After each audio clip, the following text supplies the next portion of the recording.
First of all, imagine that a plane is flying in the air and suddenly disappears from the radar. Experts from all over the world start searching for it, but even after searching every corner of the Earth, they don't find any evidence of it. But it has actually happened in reality.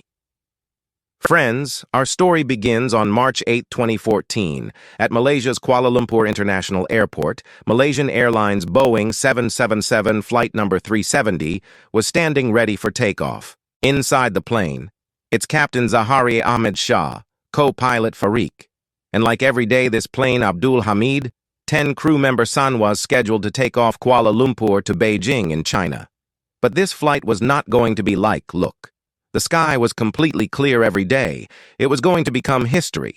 And it was going to create a mystery hearing which your mind is going to be shaken.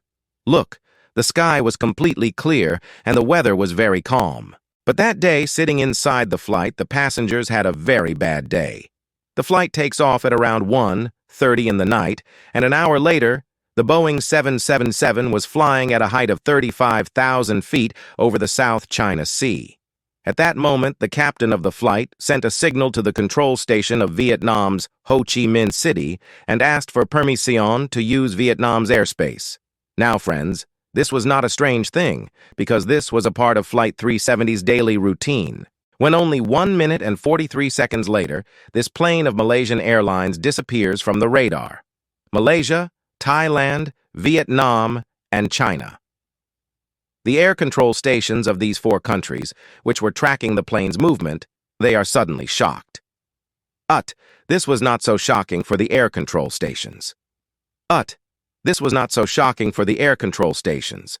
Plane gets damaged and are switched off, after which it is not possible to track the plane with radar.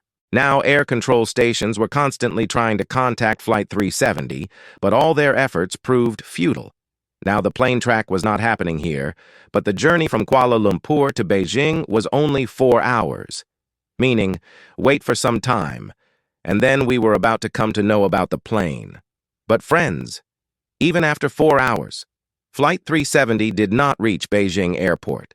Now, at this point, there was panic in the aviation industry of the whole world, and Flight 370 was officially declared missing. And friends, this is where the beginning takes place, the biggest search operation in the history of aviation. The last time the signal was received from Flight 370, it was near the Gulf of Thailand in the South China Sea. Now the entire sea of this area was searched, but no evidence of Flight 370 was found.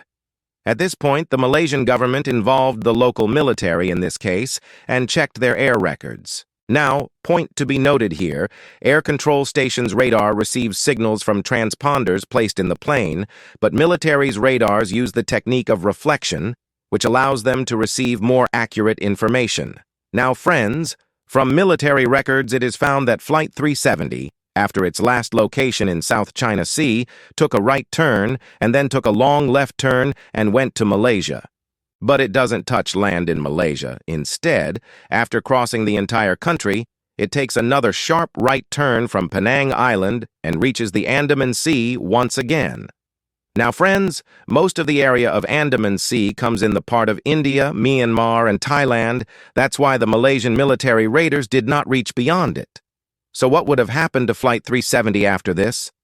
Well, we came to know about this information from the satellite connection records. Look, whatever planes take flight in the sky, they continuously send signals to satellites, and all these signals are being monitored by some ground station on the Earth. Now, after entering the area of the Andaman Sea, contact with Flight MH370 had been lost with satellites, but just 3 minutes later, there is another contact request sent from the side of Flight MH370. After this, Flight MH370 remains in satellite contact for the next 6 hours, and then after that, our contact with it is permanently lost. But the question is, if it happened in the end, then how did it happen? Well, friends, the simple reason for this was that after flying for 6 hours, Flight MH370 would have run out of fuel. Until then, if it did not land anywhere, it means the plane crashed somewhere. But before that, where was the plane roaming for 6 hours? Well, the sad thing is that satellite connection records don't provide us with any information about the flight's location. During these 6 hours, a ground station built in Perth, Australia, was monitoring the signals between Flight 370 and the satellite. Now, when they notice irregularities in Flight 370, then an attempt is also made to contact the plane's crew. But unfortunately, even after repeatedly trying to make calls, there is no response from the other side.